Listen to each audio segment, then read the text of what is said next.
So Anthony Edwards and the Timberwolves traveling circus paying a visit for Game 5. OKC, the opponent there, trying to stay alive, against the Thunder. And it was the last dance for Minnesota. If they could not win this game, they were going to be kicked out of the playoffs. And if you didn't watch, consider yourself lucky. The most valuable commodity that we have is our time. We don't know how much we have. We don't know when it's going to come to an end. And you didn't waste it watching this dreck. Man, that was diarrhea. Man, was that bad. Now, this is our good mitts for the day. So the star, the MVP of the NBA, ex-Clipper, Shai Gilgeous-Alexander, 39 points, 8 assists, and 7 rebounds, and a partridge in a pear tree as the Thunder have decommissioned the Timberwolves. They're out. Get out of here. See you later. And 124-94. Beatdown. You love the scratching and claw mentality. Never give up. Fight to the end of Minnesota. You know, that's really professional. You're not gutless and you give up in the first quarter. That you go out there and fight. You go down fighting. And really mad props to Minnesota basketball for not being gutless cowards who were down by 39 points and the game was over at the end of the first quarter.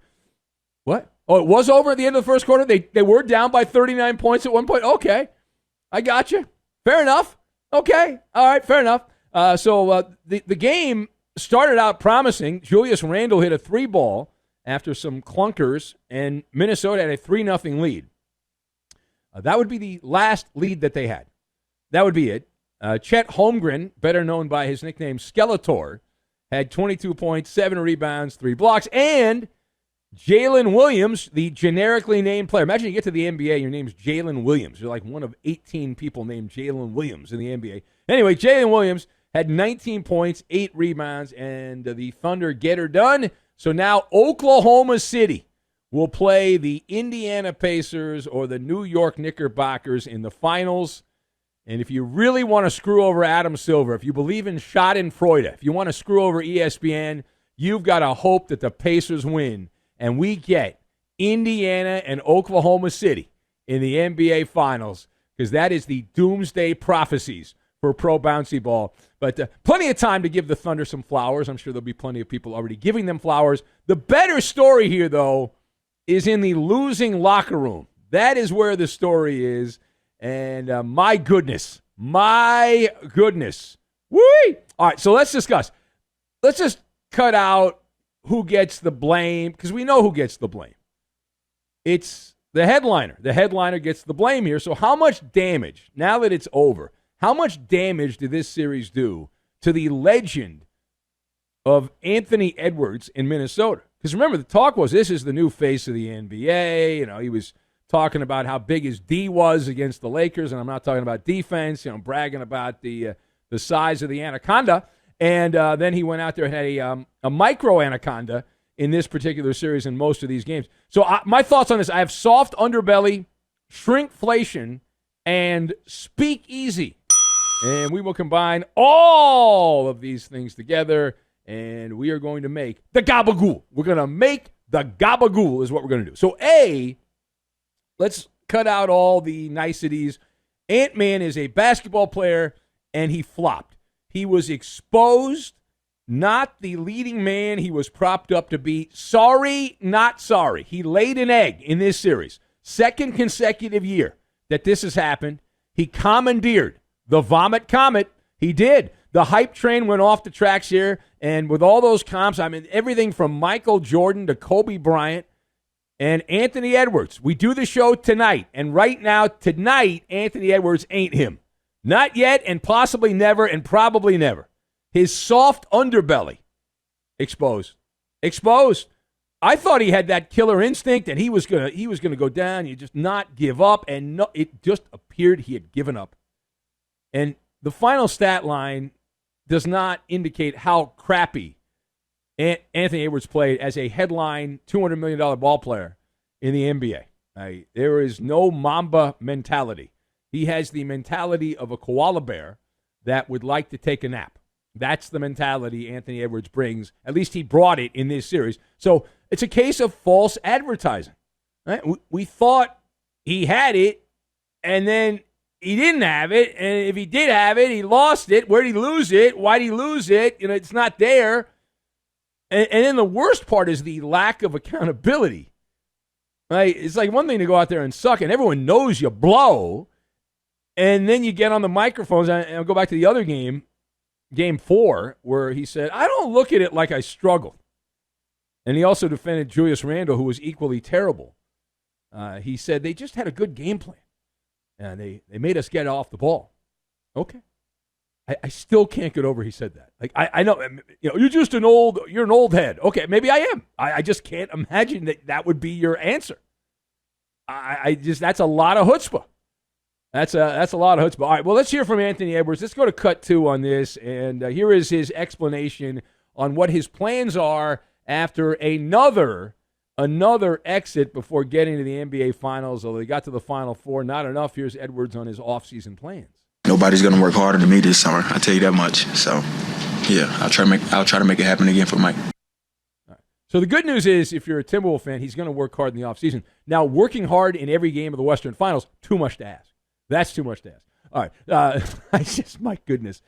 So he was bad in Game 5. The final numbers were empty numbers. The game was over at the end of the first quarter. And, that's a $200 million guy. The team's not playing well, and you're supposed to keep the team from drowning, keep them within striking distance. That did not happen. Now, turning the page. So after back-to-back Western Conference Finals, what is next for the Timberwolves? What is next for this team? All right, so you look around here, and I would advise you to buckle up. If the grapevine is accurate, if the rumor mill is accurate, here's what you can expect. You can expect shrinkflation. All right? You'll pay the same, but you're going to get less bang for your basketball buck. The streets have been talking for some time. They've been chirping that the ownership group led by Alex Rodriguez, the steroid cheat from baseball, who made all that money, and now he owns a chunk of the Timberwolves, although it's really not the lead owner. It's some other guy we've never heard of. Anyway, the A-Rod ownership group, the plan is to take a carving knife like you would on Thanksgiving to a turkey and start trimming away the meat on the turkey. So prepare the stuffing, if you will. Penny rich, dollar poor, I believe is the phrase, the clinical phrase for that. So you've got Anthony Edwards. Now, in Hollywood, they talk about the wagon wheel, and you've got to have the star in the center of the wagon, and then everything else around that is a spoke. And the outer rim, you can replace all that stuff, and that's likely what's going to happen here, that you have the centerpiece, and then you change the spokes up, and you say, all right, well, these guys didn't get it done, so let's go out and get some other flotsam and jetsam. We'll bring some non-achievers in on this side of the team, and then I think the bench, we can put some underachievers, and so we'll mix equal parts non-achiever, and then we'll have the underachiever, and then we'll put them together, and then we'll see what happens. And Rudy Gobert, if you watched the game, I think your eyes got more into the game than Rudy Gobert did. Julius Randle, empty numbered. He wasn't good. Essentially plowing the ocean. Now, I want to go back to Anthony Edwards and just Minnesota in general. So the Timberwolves coach, Mr. Finch, commenting on what the heck went wrong for the Timberwolves here. And he mentioned that the team collapsed. Well, listen to him explain what happened, why they were so bad here. We started trying to force it all, individually, one-on-one, and I think we had, a bunch of turnovers in that next phase of the first quarter. That obviously got the crowd into it, them going. And then we just struggled to find a rhythm. Everyone was kind of trying to do it all by themselves. We lost our connectivity, but all credit to the Thunder. They certainly deserved this. They played outstanding, and, we came up short in a lot of ways. Isn't that the coach's job, to make sure that doesn't happen, to get the message out, to fight like the devil? And they didn't fight like the devil. Here's one more from the coach of the Timberwolves here, and discussing Anthony Edwards and the lessons learned. Take a listen. All right, apparently we do not have that. Shocking. All right, well, he said physicality, I think was what he said. All right, the last word here. So what is your level of excitement? What is your level of excitement for SGA, and the Thunder reaching the NBA Finals. They're here. They've arrived.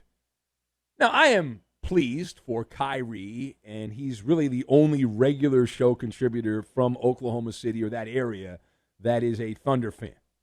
We've been on the air for many, many years. I don't recall maybe one or two other Thunder fans that have actually called the show. There was actually a guy that called a couple weeks back. But other than that, it's slim pickings in these parts. So now we have been told, just in the hours since the Western Conference Finals ended, we have been told by basketball hardos that this OKC team is legit, right? They built it the right way, draft picks, young talent, no super team garbage, none of that. And it's the feel-good basketball story for the small market NBA. This is why they changed the salary cap and they made it like a kitchen with a bunch of aprons. So you could enjoy Oklahoma City in the NBA Finals. Whee! It's so exciting, Oklahoma City! So on the Maller scale of excitement, which is the number one instrument that we use, we don't know who they're going to play. We know the options, but let's just focus in on Oklahoma City. So on the Maller scale of excitement, 1 to 10, with 10 being you're 9 years old, you're unwrapping presents on your birthday, and you had a lot of your buddies gave you presents. You got aunts, uncles, cousins. They all gave you presents. You're very happy. So that's the 10. So on a scale of 1 to 10, how excited are you for Oklahoma City being in the finals? I am at a 2. And the only reason I'm at a 2 is because a member of the Clipper Alumni Association has a chance to win a championship. So I'm happy for SGA. It's a win-win. The Clippers got Kawhi Leonard, and the Thunder got SGA. So a win-win there, and good luck to SGA in the finals. That said, it is fair when you take a couple of steps back and you look at this matchup. And we don't know who they're playing. We know it's either Indiana or New York. But either way, if you look at it, despite the MVP and all that, he's not the straw that stirs the drink, right? And that part sucks.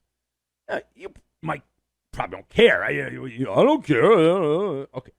And that's right. I get it. Like, why would you care? But in my position, I care. I do broadcasting, right? I do broadcasting. It's more fun. And when we get to these championship rounds, like if you do a show like this, we have people that jump on the train. They're like hobos. I call them hobos. They jump on the train. They're the casual fan. They're not like us. They're not hardcore fans. And they want to be part of it. They want to listen to a sports radio show late at night because they want to have something they can talk to their sporty friends about. And so you're bringing new people in, and it's a trickle-down situation. Obviously, the ratings are one thing. I don't work for the NBA. I don't work for ESPN, so I don't really care about that. But I'm just talking about my perspective. When you do the broadcasting and you have a matchup where no one gives a crap, it's narrowcasting, right? It's a niche situation here. It's a niche situation. And we are headed to a speakeasy NBA Finals. This is a speakeasy. You got to know the password. It's invitation only. And outside of the hardos who are always going to watch, and I'm in that camp. My hand is raised. I'm a hardo. I will watch. But unless you've got some kind of bet, like a futures bet over on DraftKings or something like that, you're not going out of your way to watch, right? There's not going to be a lot of buzz. There's not going to be a lot of excitement about this. And it's really is a throwback. It is the worst, assuming the Knicks don't come back. I don't think they will. So it's the worst finals we've had since the tape delay era. And when I started as a young lad, I got into radio when I was 19, but I started covering the NBA. That was one of my first jobs as a reporter. Radio, they called them a stringer. That was the term in radio. And I recall covering the early days. This is early days for me, but this is like the early 90s. And the chatter at the time was, we were not that far removed from the NBA Finals being on tape delay. It had only been like 15 years or something like that, and at that time, and they were not that far removed from playing three games in 3 nights. Which, if you did that now, there would be a criminal case that would be taken, and Congress would be involved, and it would be, oh my God, you're making someone work 3 days in a row. Holy crap! And they have to fly commercial. I can't believe it.